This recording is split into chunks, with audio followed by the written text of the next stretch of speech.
कई बार दूसरे धर्मों के लोगों के मन में ये सवाल आता है कि भाई मुसलमानों को मना किया हुआ है दूसरे धर्मों की खुशियों में शरीक होने के लिए, दूसरे के त्योहारों को मनाने से रोका हुआ है, इसके लिए अल्लाह मना करता है। क्या ऐसा है कुछ?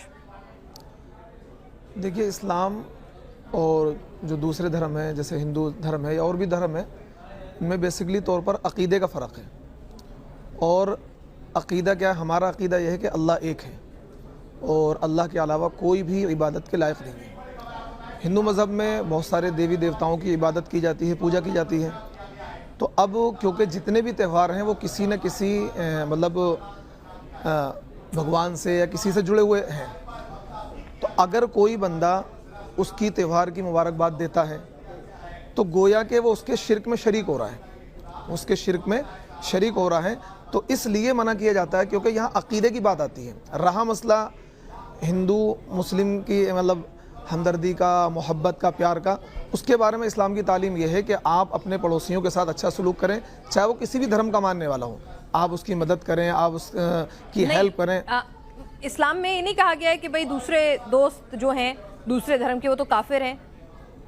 जी, काफिर, देखिए काफिर की जो मीनिंग है वो इनकार करने वाला, यानी वो अल्लाह के वजूद का इनकार करता है, इसलिए उसे काफिर कहा जाता है। मतलब काफिर कोई बुरा शब्द नहीं है या कोई गलत शब्द नहीं है। भाई काफिर एक अरबी ज़बान का वर्ड है, काफिर के माने इनकार करने वाला।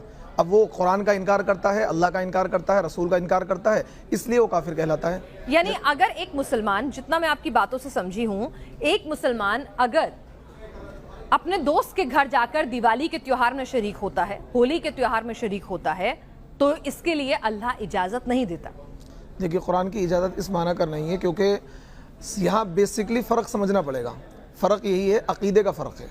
हमारा अक़ीदा यह है कि अल्लाह एक है, और दिवाली क्योंकि एक पूजा से रिलेटेड है, उसमें लक्ष्मी की पूजा होती है या गैर की पूजा होती है, तो उसमें शरीक होने का मतलब ये है कि आप उससे राज़ी हैं। आप उससे राज़ी हैं तो गोया कि आप उस शिर्क से राज़ी हैं। आप पूजा करें ना करें, लेकिन आप शरीक तो हो सकते हैं या नहीं? देखिए, शिरकत करने का मतलब ये है कि आप उससे राज़ी हैं, और ये इस्लाम के ख़िलाफ़ है कि हम किसी बुत परस्ती की मजलिस में शिरकत करें, इसलिए इस्लाम इजाज़त नहीं देता। रहा मसला उनकी हमदर्दी, मोहब्बत और प्यार, उसके लिए इस्लाम हमें इजाज़त देता है, हम उनकी हेल्प करें, उनकी मदद करें।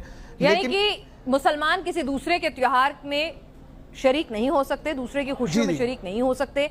क्या मुबारकबाद दे सकते हैं मुफ्ती साहब? मुबारकबाद भी नहीं दे सकते हैं। नहीं दे सकते? नहीं दे सकते। भाई मैं ईद मुबारक कह सकती हूँ, लेकिन मुसलमान मुझे दिवाली मुबारक या होली मुबारक नहीं कह सकते। हाँ, उसकी वजह है कि हमारे और आपके अक़ीदे में डिफरेंट है। हमारा अक़ीदा यह है कि अल्लाह एक है, आपका अक़ीदा यह है कि अल्लाह, इस कायनात को बनाने वाले बहुत सारे लोग हैं।